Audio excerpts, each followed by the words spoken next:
Hi friends, NTR భరోసా pension స్కీమ్లో పెద్ద సంఖ్యలో అనర్హులు ఉన్నారని ప్రభుత్వం పింఛన్ల వెరిఫికేషన్ అయితే చేయిస్తూ ఉంది.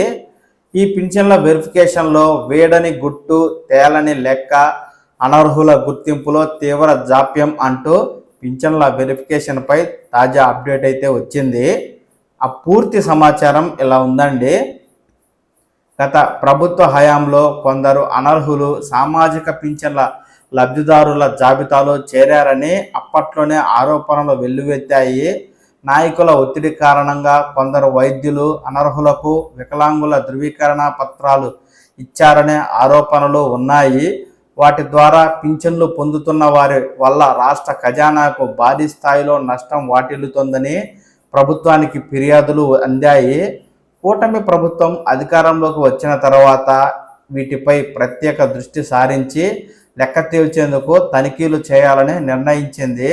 జిల్లాల వారీగా చేపట్టిన పరిశీలన ప్రక్రియ 6 నెలలైనా ఇంకా పూర్తి కాలేదు. గత ఏడాది సెప్టెంబర్లో జిల్లాల్లోని వైద్య ఆరోగ్య శాఖ సిఫార్సు ద్వారా 15,000 రూపాయల పింఛను పొందుతున్న వారిపై అర్హతను నిర్ధారించేందుకు క్షేత్రస్థాయిలో విచారణ చేపట్టారు.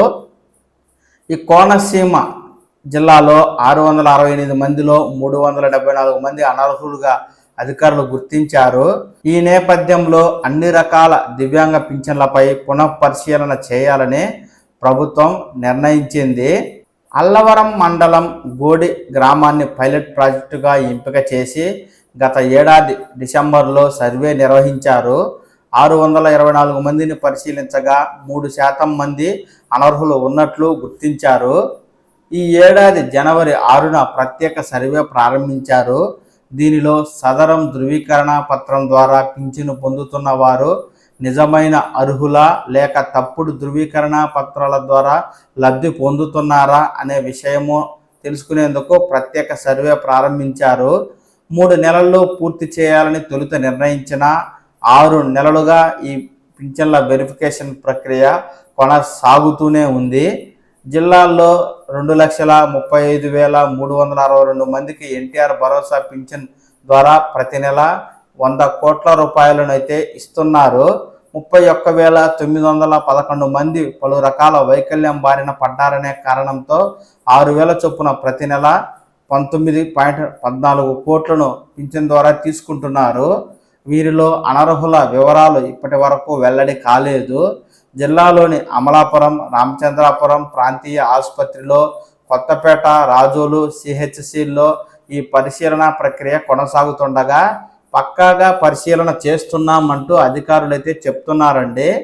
జిల్లాల్లో 4 ఆసుపత్రుల్లో ఈ పరిశీలన ప్రక్రియ జరుగుతోందని, దివ్యాంగ పింఛను పొందుతున్న వారికి వికలాంగ శాతం ఎంత మేర ఉంది, సదరం ధృవీకరణ పత్రంలో ఎంత శాతం నమోదు చేశారు అనే విషయాలను సమగ్రంగా పరిశీలిస్తున్నాం. అర్హుల్లో ఒక్కరికి అన్యాయం జరగలేదు.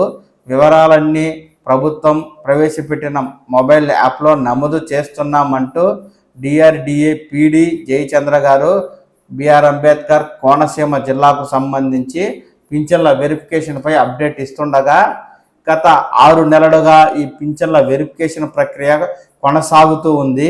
మరోవైపు సదరం స్లాట్లు బుక్ చేసుకున్న వారికి స్లాట్ బుక్ అయినా వెయిటింగ్ లిస్ట్ వస్తుంది. అతి తక్కువ ఆసుపత్రుల్లో సదరం వెరిఫికేషన్ చేపట్టడం, వారానికి 1 రోజు మాత్రమే చేపడుతుండడం, 1 రోజుకి కేవలం 20 మందికి మాత్రమే సదరం క్యాంపుల్లో పరీక్షలు చేస్తుండడంతో ఇటు పింఛన్దారుల పెన్షన్ వెరిఫికేషన్ పూర్తవకపోవడం, సదరం స్లాట్ బుక్ చేసుకున్న దివ్యాంగులకు సదరం సర్టిఫికెట్ రాకపోవడంతో ఇటు పింఛన్ తీసుకునేవారు, పింఛన్ కోసం దరఖాస్తు చేసుకోవాలి అనుకుంటున్న దివ్యాంగులు ఇరువురు తీవ్ర ఇబ్బందులు అయితే పడుతున్నారు. ప్రభుత్వం ఇకనైనా ఈ పింఛన్ల వెరిఫికేషన్ తతంగాన్ని ముగించి అర్హులైన దివ్యాంగులకు కొత్త పింఛన్లు అతి త్వరలో ఇవ్వాలని కోరుకుందాం.